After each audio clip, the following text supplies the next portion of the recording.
Subscribe करंतु विपिन बिहारी सामल channel को press करंतु पाखरे थिबा बेल आइकन को जा फल प्रतिदिन अपलोड होउथिबा आध्यात्मिक कथावस्तु को आपण माने सुनि परिबे।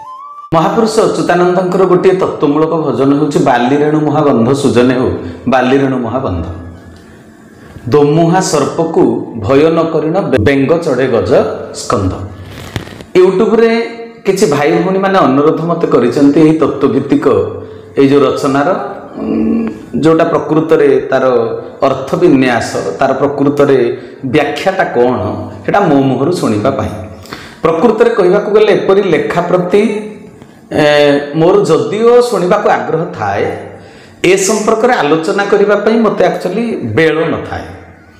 वर्तमान समाजर जो अवस्था चक्रटा मनुष्य पाखे मनुष्यत्वर अभाव मनीष पणियार अभाव एपरी स्थले अशांतिर वातावरण को शुद्ध करने किसी प्रेरणादायी कथार उपस्थापना करने मोर सब ए विषय आग्रह थाए।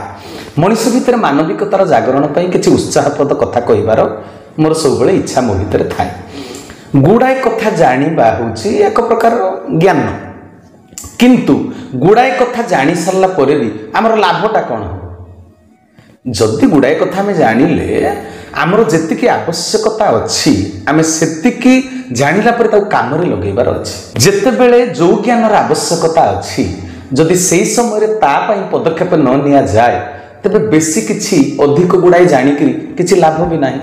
अपरिष्कार न होई सफा लुगापटा पिंधिले मनीष सुस्थ जीवन यापन करिवो तेनु मनीष परिष्कार परिच्छन्न रहिबा निहाती दरकार।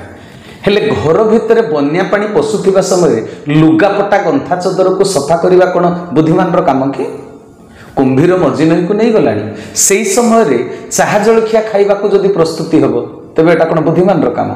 वर्तमान मनीष पणिया को उज्जीवित करने नीतिनिष्ठ जीवन पाई बहुत उपादेय शिक्षामूलक कथार आवश्यकता अच्छी। तथापि भाई भौणी माने अनुरोध करिसेंती बोली मो अनुभव रे मु गीत अच्युतानंद महापुरुषंकर लेखाटा को मो अनुभव रे मो गुरुंक कृपा को आधार करी मु जो तत्वभित्तिक व्याख्याटा मो भितर साहित्यिक रखी मु आपण मानक निकट रे निश्चय जनइबे। निश्चय आपण मानकर अनुरोध अच्छी बोली नले एभली व्याख्या मोर कौन प्रकार आग्रह न थाए। समाज संस्कार पाई सब समय रे मते कथा कहबा को इच्छा हुए। तबे जहा हो बाली रेणु महाबंध ए कथाटी क्या उद्देश्य कह प्रथम बुझा पड़ो बुझिपारे कि एटा शरीर को कह ए शरीर हूँ एक महाबंध जहाँ बाली रेणु रे निर्मित हो शरीर को दार्शनिक माने एक घर बोली कहते एक कथा आपण माने जानिथिबे नुआ घर खंडी दिने पुराणा हम दुर्लभनर कलेबर विष्णु को भजन मंदिर एमती अनेक कथा अच्छी। तेबे ए शरीरटा मंदिर हो कि घर हो या माटी घट भी कह तेबे स्थूल भाव में जहाँ बाह्य रे तैयारी हुए ताहा होची बाली रे तैयारी नहीं कि हमर जो घरटा बर्तमान तैयारी हिची एटा बाली रो सहयोग रे तैयारी हिची ना तेनु बाह्य घरटा बाली रे तैयारी रेणु कहिले एते क्षुद्र जे जहाँ को गोटी गोटी गणी हबो नाही।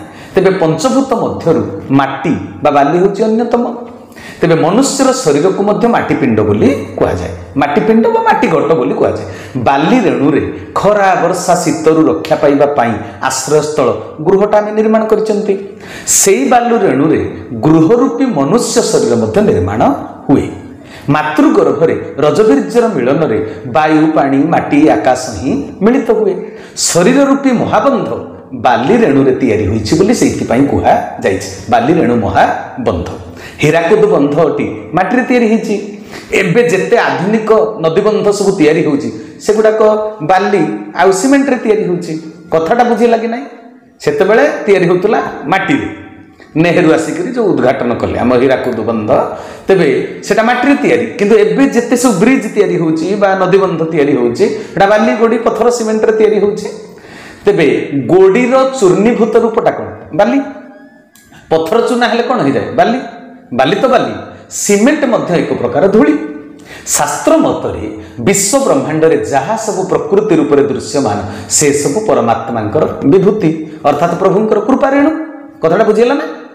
बाली रेणु रे ब्रह्मांड तैयारी होइछि अणु परमाणु रे जो सृष्टिटा निर्माण होइछि। मातृगर्भ रे जेतेबेले पिंड ब्रह्मांड माने हमर पिंड रूपी ब्रह्मांडटा मातृगर्भ रे जेतेबेले निर्माण हैला शरीर पई जेते उपादान दरकार ତାହା ନିର୍ଗୁଣ ବ୍ରହ୍ମମଣ୍ଡଳରୁ ବିଭୂତି ରୂପରେ ସପ୍ତଲୋକ ଦେଇ ମାତୃଗର୍ଭରେ ପ୍ରବେଶ କଲା।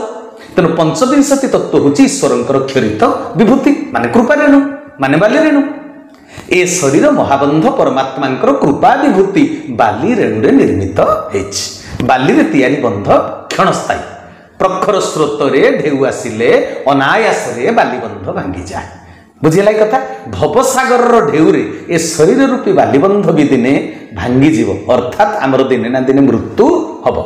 ଏ ଶରୀର ରୂପୀ ବାଲିବନ୍ଧଟା ସେଦିନ ଭାଙ୍ଗିଯିବ ଏବଂ ଆମେ କ'ଣ ହେଇଯିବା? ନଷ୍ଟ ହେଇଯିବା ଅତି ସହଜରେ। ଏ ଶରୀର ଏଇଥିପାଇଁ କୁହାଯାଏ ପାଣି ପଟକା ଜୀବନ। ଜୀବନ ପାଣି ପଟକା, କ୍ଷଣସ୍ଥାୟୀ, କ୍ଷଣଭଙ୍ଗୁର, କେତେ କଥା କୁହାଯାଇଛି। ତେଣୁ ଶରୀର ରୂପୀ ବାଲିବନ୍ଧରେ ଅନେକ ଘାଇ। ବୁଝିପାରୁଛ? ପାଣି ବୋହିଗଲା ମାତ୍ରେ ଜୀବନର ଅନ୍ତ ଘଟେ। ତେଣୁ ତତ୍ତ୍ୱଦର୍ଶୀ ସାଧକ କହିଲେ ଘାଇ ଯାକ ମୁକୁଳା ତ ବନ୍ଧ କେତେ ବାନ୍ଧୁରେ, ଆପେ ମଲେ ଯୁଗ ଯାଏ ପର ଲାଗି କାନ୍ଧୁରେ। ଶରୀର ରୂପୀ ମହାବନ୍ଧରେ ଅନେକ ଘାଇ ମାନେ ଜୀବନ ପାତ୍ରକୁ ପାଣି ମାନେ ଏଇ ଯେଉଁ ଜୀବନର ପାତ୍ରରୁ ପାଣି ଗଳିଗଲା ଭଳି ଅନେକ ଛିଦ୍ର ବା କଣା ସବୁ ରହିଛି ଏ ଶରୀର ଭିତରେ। ବିଜ୍ଞାନ ମତରେ ପୃଥିବୀ 3 ଭାଗ ଜଳ, 1 ଭାଗ ସ୍ଥଳ। ତେଣୁ କେତେବେଳେ ଏଇ ଯେଉଁ ଜଳଟା ଉଜାଣି ବହିବ ଏବଂ ସ୍ଥଳ ଭାଗକୁ ନିମଗ୍ନ କରିଦେବ, ବୁଡ଼େଇ ଦେବ, ତାର ଠିକଣା ନାହିଁ। ଗୁରୁ ପ୍ରଦତ୍ତ ସାଧନ ସୂତ୍ର ଧରି ଯିଏ ବନ୍ଧକୁ ଦୀର୍ଘସ୍ଥାୟୀ କରିପାରେ ସେ ମହାନ ସାଧକର ପରିଚୟ ବହନ କରେ। ରାଣୀ ମୁକୁତା ଦେଇ ପୁତ୍ର ଗୋବିନ୍ଦ ଚନ୍ଦ୍ରକୁ ଉପଦେଶ ଦେଇକରି କ'ଣ କହିଥିଲେ?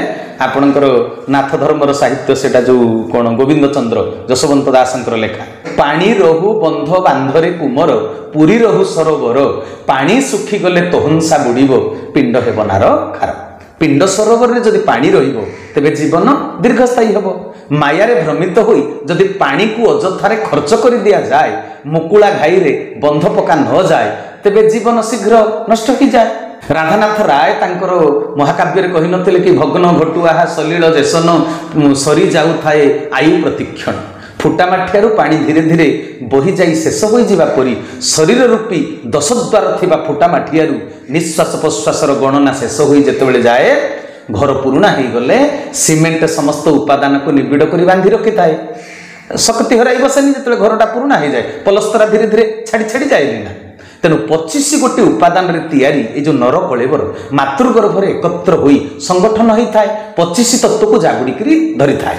ଶରୀରର ଯେତେବେଳେ ପୁରୁଣା ହେଇଯାଏ, ମର୍ତ୍ତ୍ୟ ରହଣୀ ସମୟ ଯେତେବେଳେ ପୁରିଯାଏ, ଉପାଦାନ ଗୁଡ଼ିକର ବିଘଟନ ଘଟେ, ବନ୍ଧ ଦୁର୍ବଳ ହୋଇପଡ଼େ, ମାନେ ବନ୍ଧ ଭାଙ୍ଗିଯାଏ।